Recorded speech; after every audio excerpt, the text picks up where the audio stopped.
예수님께서는 이 땅에 계실 때 놀라운 이적들을 많이 행하셨습니다. 창조주 하나님께서만 하실 수 있는 그런 이적들을 많이 행하셨던 것입니다.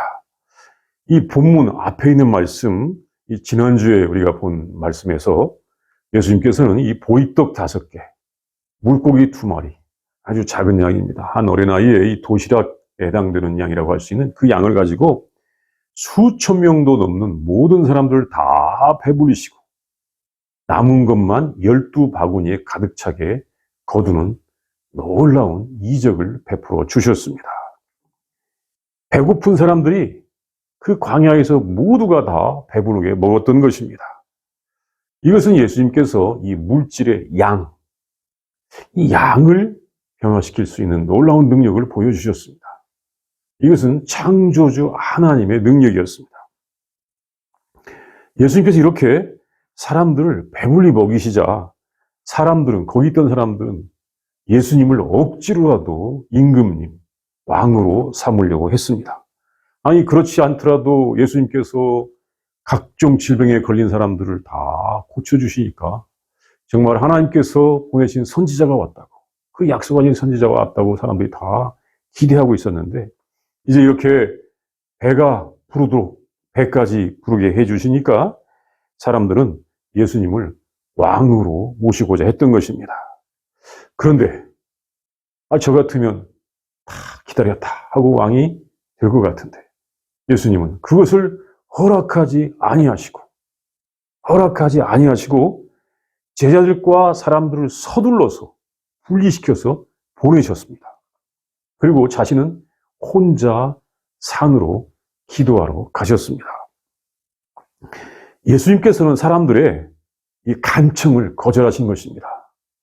오늘 예수님께서 구하라 그러면 주실 것이요 라고 했는데, 아니 예수님 왕이 되어 주십시오라고 간청하는데 주님은 거절하신 것입니다. 왜 거절하시고 왜 아직 임금이 되시지 않는 것일까? 이것은 아주 중요한 우리 믿음의 내용입니다. 이것은 먼저 목이 곧지 않은 하나님의 백성들. 사람들이 다 이 목이 뻣뻣한데 이 목이 뻣뻣하지 않은 하나님의 백성들을 만드시는 것이 중요한 것이었습니다. 그래서 예수님께서 먼저 할 일이 있었습니다. 예수님께서는 그때 그렇게 임금이 되는 것을 거절하시고는 산으로 홀로 가시면서 먼저 제자들을 배를 타고 바다 건너편으로 가라고 이렇게 하셨는데, 제자들이 배를 타고 우리 성경에서는 한 10여리쯤, 또 어떤 영어 성경에서는 한 3마일 내지 3과 2분의 1마일쯤, 또 다른 데서는 3마일 내지 4마일쯤이라고 했습니다. 거리가 조금씩 차이가 있는데 한 3마일 정도 가시자 강한 바람이 불었습니다. 아주 센 바람이 불면서 큰 파도가 일어났습니다. 이거 보통 힘든 상황이 아닙니다. 잠시 동안 그렇게 한 것이 아닙니다. 계속 그렇게 큰 바람이 부는 것입니다.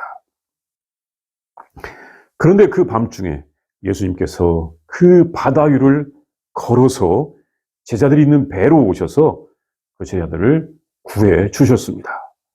이것도 또 하나의 놀라운 이적입니다. 우리가 이 말씀을 보겠습니다. 첫째, 예수님께서 제자들을 보내신 바다에 강한 바람이 불고 큰 파도가 일어났습니다. 그래서 제자들은 큰 고난을 당하였습니다. 예수님의 말씀에 순종하여 가는 중에도 바람과 파도가 일어난 것입니다. 예수님께서는 제자들을 서둘러서 바다 건너편으로 가시도록 하셨습니다. 이것은 이제 마태복음이나 마가복음에서 자세히 나옵니다. 네. 그리고 광야에서 이 보리떡 5개와 물고기 2마리로 먹으면서 이 배가 많이 불렀던 사람들을 다 그 사람들을 또 보내셨습니다. 제자들은 예수님께서 먼저 가라라고 하심으로 배를 타고 갈 수밖에 없었습니다. 아니 선생님, 저는 선생님과 함께 남겠습니다. 선생님을 지키겠습니다. 이럴 수가 없는 상황이죠. 왜? 예수님께서 가라, 가 이렇게 하시니까 갈 수밖에 없었던 것입니다. 그래서 제자들이 배를 타고 가는 동안에 이 제자들은 그간에 이해하기 어려운 일들을 생각했을 것입니다.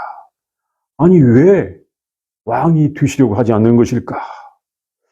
우리 선생님은 얼마나 더 좋은 때가 오시기를 기다리는 것일까? 그때는 언제일까? 도대체 아까 먹은 그 떡은 어디서 그렇게 떡들이 생겨난 것일까? 그래서 그렇게 많이 되었을까? 그리고 예수님은 언제 누구랑 함께 오실까? 이런 것들, 이해하기 어려운 것들을 생각했을 것입니다. 이것을 생각하면서 이제 자기들 앞에는 아주 좋은 일만 가득할 것이라고 이렇게 기대에 들떠서 이 제자들이 즐거운 이야기를 서로 했을 것입니다. 야, 아까 얼마나 좋았냐? 정말 좋지 않았느냐? 이제 우리 선생님 곧 왕이 되실 것이고 우리는 정말 이 이스라엘뿐만 아니라 온 세상을 다스릴 것 같지 않느냐 하면서 기대에 들떠서 이야기를 했을 것입니다. 정말 우리의 선생님은 훌륭해. 우리가 그 제자가 됐다는 것이 얼마나 하나님의 은혜가 큰지를 몰라. 정말 행운도 이런 행운이 없어. 이렇게 제자들은 생각했을 것입니다. 그리고 그들은 그날 하루 광야에서 수고를 많이 했으므로 그 더운 곳에서 수고를 많이 했기 때문에 이제 곧 편안한 시간이 올 것이야 라고 이렇게 참 기분 좋게 생각하고 있었을 것입니다. 그런데 그때 그 지역 갈릴리 바다에서 그때 이 저녁에 부는 바람이 불기 시작하였습니다. 이 바람에 따라서 큰 파도가 일어났습니다. 본문에서는 18절에 아주 간단히 말했어요. 정말 간단히 말했습니다. 그런데 마태복음에 보면 이것이 간단한 것이 아니었습니다. 제자들이 거의 고문을 당할 정도로 힘들어했습니다. 이 고문을 당한다 할 정도로 그렇게 힘든 상황이 되었습니다. 바람은 강했고 파도는 컸습니다. 제자들은 목숨을 걸고 배를 붙들고 있어야 했던 것입니다. 이 원래 갈릴리 바다는 저녁에 바람이 강하게 분다고 합니다. 경우가 많았다는 정도가 아니라 그렇게 분다고 합니다. 이 지형적인 이유 때문에 이 돌풍이 분다고 하는 것입니다. 그래서 이왕에 바다 건너편으로 가려면 그 바람이 부는 시간을 피해서 가야 하는데 예수님께서 서둘러서 가라, 라고 하시니까 그들은 갈 수밖에 없었는데 이제 바다 한가운데에서 그 바람을 만난 것이었습니다. 그렇게 훌륭하시고 능력 많으신, 사랑이 많으신 선생님께서 야, 가라 했으므로 갈 수밖에 없었는데 그러면서 바람이 불지 않기를 기대했었는데 그날은 다른 때보다도 더 바람이 센 것 같습니다. 파도는 더 크게 치는 것 같습니다. 제자들은 이제 다 물속에 빠질 것 같은 생각이 들었습니다. 그래서 있는 힘을 다해서 다 노를 젓고 배를 붙드는 것입니다. 앞으로 나갈 수가 없었습니다. 어두운 밤이 다가도록 제자들은 이렇게 큰 고통을 당해야 했던 것입니다. 제자들은 그 순간을 피할 수가 없었어요. 아니, 왜 이런 고난을 그들이 당해야 했습니까? 예수님께서 왜 그 사랑하시는 제자들에게 이런 고난의 길로 가도록 했을까요? 그것은 제자들이 더 중요한 것을 알아야 했기 때문입니다. 사실 제자들은 이제 곧 그 임금님의 대신들, 이 신하들이 들은 줄 알고 들떠 있었던 것입니다. 예수님께서 그들을 부르신 목적이 무엇인지를 잊고 있었습니다. 낮에 떡을 먹은 사람들이 예수님을 왕으로 삼으려고 했을 때 아마 이 사람들보다도 제자들이 더 나서서 선생님, 드디어 때가 됐습니다. 선생님 왕이 되셔야 됩니다라고 제자들이 더 예수님께 그렇게 청을 했을지도 모릅니다. 제자들은 아직도 하나님의 나라를 이해하지 못하고 세상의 권세를 동경하고 있었던 것입니다. 그것은 제자들이 예수님께서 십자가를 지시러 저 갈보리에 갈 때까지도 제자들이 그것을 이해하지 못했던 것입니다. 예수님께서는 제자들에게 고난을 통과하도록 하셨습니다. 그 고난이 제자들의 신앙을 참되게 만들어주기 때문입니다. 예수님께서는 우리들에게도 고난을 허용하십니다. 그 고난을 통하여 우리의 신앙이 참되고 우리의 영혼이 더 하나님을 사랑하기 때문에 그런 것입니다. 모든 신앙의 선배들은 고난을 통해서 하나님과 더 가까워지게 되었습니다. 우리가 이런 귀한 말씀들을 시편에서 많이 볼 수가 있습니다. 시편 119편에 특별히 그런 말씀이 있는데, 시편 119편 71절에서는 고난 당한 것이 내게 유익이라. 이로 말미암아 내가 주의 율례를 배우게 되었나이다. 이 시편 119편에는 이렇게 이 고난을 당함으로 말미암아 하나님을 더 사랑하고 하나님의 법을 더 잘 배우게 되었다고 하는 말씀들이 여러 구절이 있습니다. 우리 믿음에 있어서 고난 당해본 것이 하나님의 율례를 더 잘 배우게 되는 그 유익이라는 것입니다. 우리의 신앙은 고난을 통하여 자라게 되어 있습니다. 심지어 환난도 당하게 됩니다. 그 후에 순전한 믿음으로 성숙하게 되는 것입니다. 예수님께서는 제자들에게 이런 훈련을 시키시는 것입니다. 우리가 이것을 요한계시록에서도 보면 이 교회들에게 얼마나 참 교회가 중요합니까? 그리스도의 몸이라고까지 했는데 이 교회들의 이 교회의 이 교인들에게 회개할 죄가 있을 때 그 교인들을 그리스도의 신부, 그리스도인으로 만들기 위하여 환난을 통과하게 하시는 것입니다. 그게 요한계시록의 주요한 내용입니다. 그래서 7 나팔, 7 대접, 이거 재앙, 환난이죠. 이걸 통과하면서 사람들은 자기들의 죄를 회개하고 깨끗하고 흰 옷을 입은 그리스도의 신부, 그리스도인이 되어 나타나는 것입니다. 예수님께서는 제자들에게 이런 훈련을 시키시고 있습니다. 예수님께서 승천하신 후에 이 땅에서 하나님의 나라를 전할 제자들이 많은 고난을 당할 수밖에 없습니다.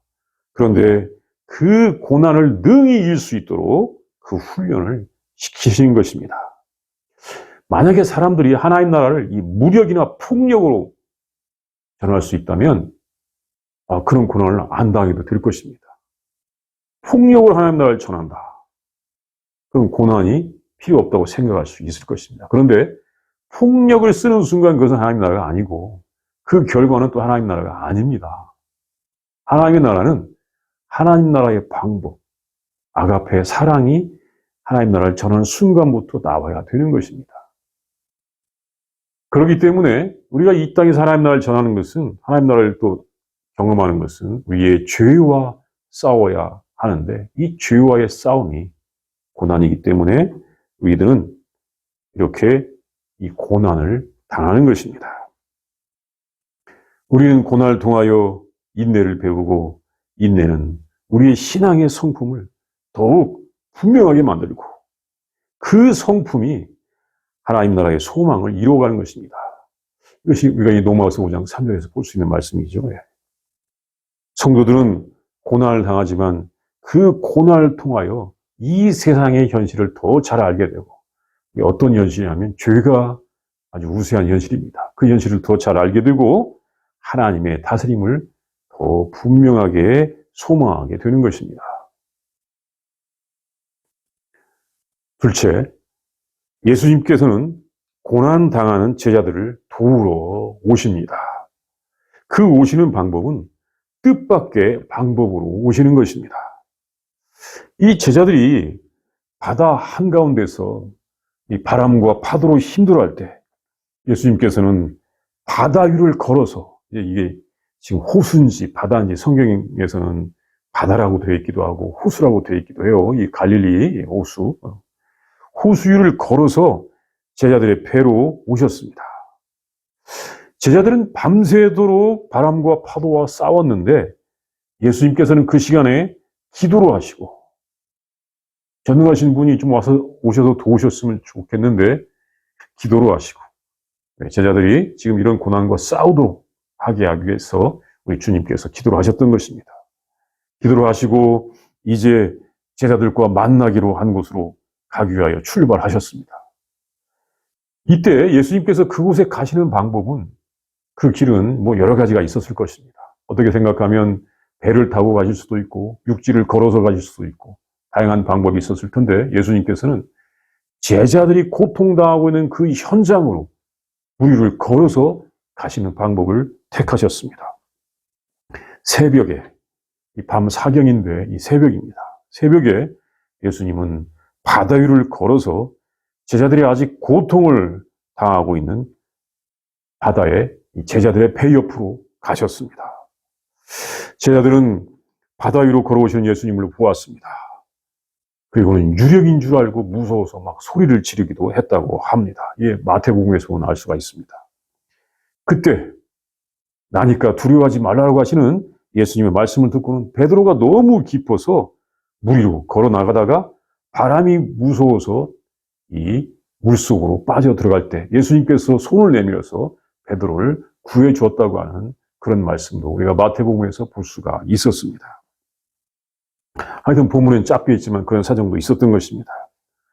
그리고 예수님께서 그 배에 오르시자 그 바람이 그쳐서 이제 편안한 바다가 되었습니다. 갑자기 딴 세상이 된 것입니다. 제자들의 고난이 예수님의 오심으로 다 해결이 된 것이었습니다. 그때 예수님께서 바다 위로 걸어오셔서 제자들의 위기를 해결해 주신 것은 제자들의 상상을 초월하는 방법이었을 것입니다. 제자들이 그때 그렇게 힘들게 있으면서 우리 예수님께서 지금 이 바다 위로 걸어서 오셔서 우리를 구원해 주실 거야 라고 생각한 제자들은 아마 없었을 것입니다. 제자들이 바람 때문에 힘들 때 그들은 사실 기도할 수밖에 없었죠. 하나님 도와주세요 라고 기도했을 것입니다. 자기들이 도저히 할 수 없기 때문에 기도할 수밖에 없었는데 그들이 생각하는 하나님의 도움의 방법은 무엇이었을까요? 어떻게 해야 이 바람이 그칠까라고 생각했을까요? 예수님께서 멀리서 바람을 그치게 해주시던지 아니면 지금 바람이 불기 때문에 예수님은 이곳에 못 오실 거라고 생각하고 자기들은 정말 절망 가운데서 탄식하고 있었을 수도 있었을 것입니다. 그런데 그때 예수님께서는 바다 위를 걸어서 오셨습니다. 그리고 배에 오르시자 바람이 그쳤습니다. 이것은 제자들이 상상하지 못한 방법이었습니다. 그런데 이것이 예수님께서 제자들, 기도하는 사람들, 그가 사랑하시는 사람들을 돕는 중요한 방법의 하나입니다. 그 폭풍 속을 뚫고 그곳에 오시는 예수님, 그래서 함께 하시는 예수님, 그 현장 속으로 오시는 예수님, 이것이 예수님께서 고통당하고 있는 그 제자들에게 문제를 해결해 주시는 중요한 방법인 것입니다. 예수님께서는 고난당하고 있는 한가운데에 있는 그 제자들 속에 함께 하시기를 원하시는 것입니다. 예수님과 제자들의 직접적인 만남이 제자들의 고난의 해결 방법이었습니다. 제자들이 그 폭풍 속에서 드린 기도는 예수님을 그곳으로 오시게 했던 것입니다. 주님, 멀리 계시지만 거기서 이 폭풍을 멈추게 해주십시오. 사람은 그렇게 생각할 수 있죠. 그러나 예수님께서는 내가 그 현장으로 가겠다. 너희와 함께 하겠다. 그러면서 주님께서 오셔서 제자들과 함께 만났을 때 그 어려움과 고통과 환난이 딱 그쳤던 것입니다. 예수님께서는 제자들이, 우리들이 고난을 당할 때 그곳으로 오시기를 원하십니다. 그곳으로 오시는 방법이 우리의 상상을 초월한 방법인 것입니다. 사실 이것은 예수님께서 문제를 해결해 주시고 또 하나님께서 그의 백성들의 그 기도에 응답하신 방법과 일관성이 있습니다. 사람들은 어떤 선물을 구하는데 하나님, 또 우리 예수님은 그 현장에서 고통당한 사람들을 직접 만나기를 원하셨던 것입니다. 우리 예수님께서도 그 현장에서 그 사람들을, 그 제자들을 만나시러 그곳에 오셨던 것입니다. 그리고 만날 때 그 문제가 해결이 되는 것입니다. 만남을 통한 문제의 해결, 이것이 예수님께서 우리들에게 알려주시는 하나님의 방법입니다. 거기에 하나님과 우리들의 코이노니아, 예수님과 그 제자들의 코이노니아가 있게 되는 것입니다. 참 그 폭풍의 현장 속으로 오셔서 함께 하시면서, 물론 예수님 오시자 문제가 해결되죠. 그 방법, 그것이 우리 주님께서 우리들에게 주시는 문제 해결의 방법, 아주 중요한 방법인 것입니다. 셋째, 예수님께서는 온 세상에 바람을 잔잔하게 하시는 능력을 가지신 창조주이십니다. 예수님께서 세상의 환경을 지배하십니다. 예수님께서는 이적을 많이 베푸셨는데 그 이적마다 자신이 누구이신지를 보여주셨습니다. 이적은 하나님의 계시의 말씀입니다. 이적은 또 하나의 계시의 말씀입니다. 예수님께서는 세상의 환경을 지배하시는 능력을 가지고 계십니다. 보통 사람들이 바람은 어떻게 불고 온도는 어떻게 변하고 기후는 어떻게 변화하는지 이런 현상에 대한 예측의 방법들이 있어서 그것으로 일기예보를 하는데 일기예보가 상당히 정확합니다. 그런 예측의 방법들이 있죠. 사람들은 어떤 일이 이런 그 자연의 현상에 따라서 일어난다고 생각을 합니다. 보통 그렇게 되고 있고 해석을 합니다. 그런데 그런 현상도 궁극적으로는 그것을 다스리시는 분이 있습니다. 하나님께서 다스리시는 것입니다. 하나님께서는 바람도, 바닷물도, 또 심지어 해와 달과 별들도 다 다스리십니다.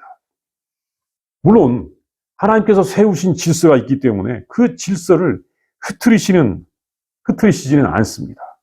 그러나 필요할 때는 그것을 멈추시고 또 일으키시고 또 통제하시는 것입니다. 우리가 이것을 시편 104편 3절에서도 볼 수가 있습니다. 하나님께서 바람과 또 모든 것들을 자기의 수레로 삼으신다. 창조주시기 때문에 그렇게 하시는 것입니다. 예수님께서는 물체의 물이 포도주가 되게 하셔서 이 질을 변화시키기도 하시고 양을 변화시키기도 하십니다. 또 이렇게 기후와 환경을 변화시키기도 하십니다. 사실 지금 우리가 이 기후 위기를 맞이해가지고 많이 절제하고 탐욕을 억제하고 정말 이산화탄소 배출을 줄여야 될 우리의 사명이 있습니다. 그러나 아무리 위기가 심하다 할지라도 우리 주님께서 만물을 새롭게 하시기로 할 때가 되면 또 주님의 능력으로 될 수가 있습니다. 그런데 우리가 그 이산화탄소를 줄여야 되는 것은 그 이산화탄소를 배출하는 것은 우리의 죄성인 인간의 탐욕과 관련되어 있기 때문에 그런 것입니다. 사실 우리가 이 인간의 탐욕 때문에 환경이 파괴되었다는 것을 알면 우리는 적극적으로 우리의 탐욕을 줄이는 그런 노력을 하고 그것이 그리스도인의 삶의 자세이며 사명인 것입니다. 우리 예수님께서는 사실 환경을 변화시킬 수도 있습니다. 하나님이신 것을 알려주십니다. 또한 어떻게 보면 이 바다를 걸어도 안 빠지신다. 예수님은 이 중력의 법칙도 다 극복할 수가 있구나. 중력의 법칙도 그 위에 계시는 분이라고 그렇게 생각할 수도 있습니다. 예수님께서 이 제자들이 타고 가던 배에 오르셔서 바람이 멈추자 제자들은 예수님께 절하면서 진실로 하나님의 아들이었다고 고백을 하였습니다. 예수님이 하나님이시라고 경배를 한 것입니다. 예수님께서 이 제자들이 하나님의 나라를 전하며 환난을 당할 때를 대비하여 이렇게 훈련을 시키셨을 뿐만 아니라 자기 자신이 하나님이신 것을 제자들에게 보여주셨습니다. 바다 위를 걸으시고 바람을 그치도록 하신 것을 증언할 사람은 또한 예수님의 제자들, 그때 그것을 본 제자들이었습니다. 그래서 예수님께서는 그 제자들에게 자신이 하나님의 아들이신 것을 보여주시기도 하셨습니다. 우리들이 이 땅에서 하나님의 다스림을 받고 살아갈 때에도 아직은 어려움이 있습니다. 그때 예수님께서 우리를 도우러 오십니다. 그 오시는 방법은 우리가 기대했던 방법, 우리가 상상했던 방법이 아닐 수가 있습니다. 예수님께서는 하나님의 방법, 그의 전능하신 방법으로 오십니다. 그때 우리는 예수님을 잘 알아보고 예수님을 모셔야 할 것입니다. 그렇게 하기 위하여 예수님과 친밀한 관계를 늘 갖도록 해야 할 것입니다.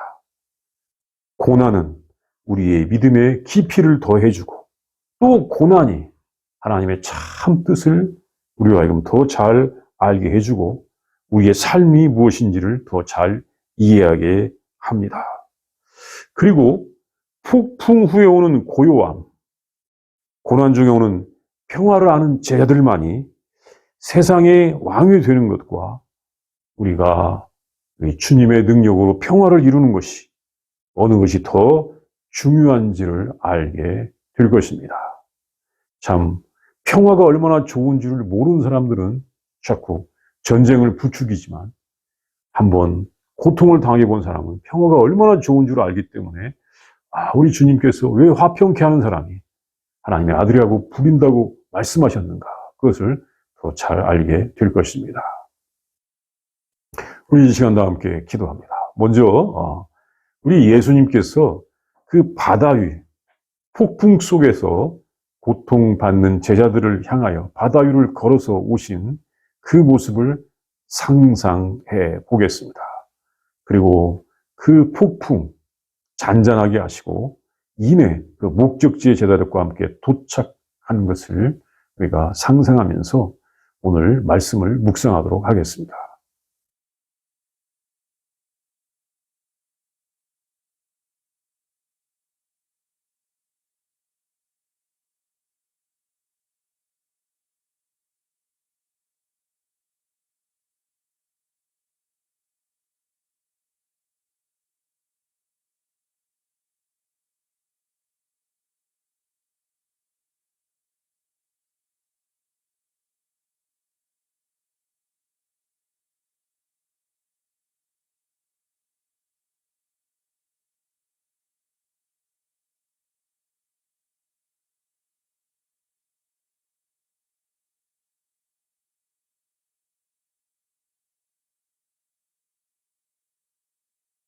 사랑의 하나님, 은혜의 하나님, 구원의 하나님, 참으로 감사합니다.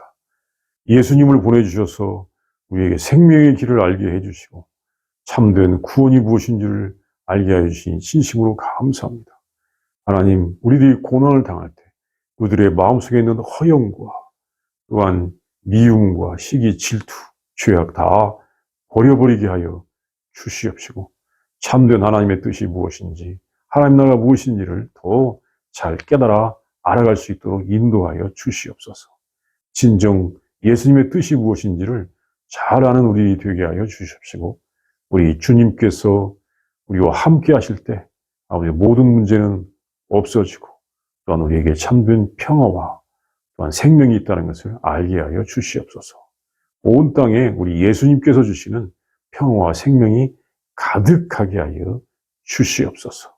사람들이 허영과 탐욕을 속히 버릴 수 있도록 인도하여 주시옵소서. 예수님의 이름으로 기도합니다. 아멘.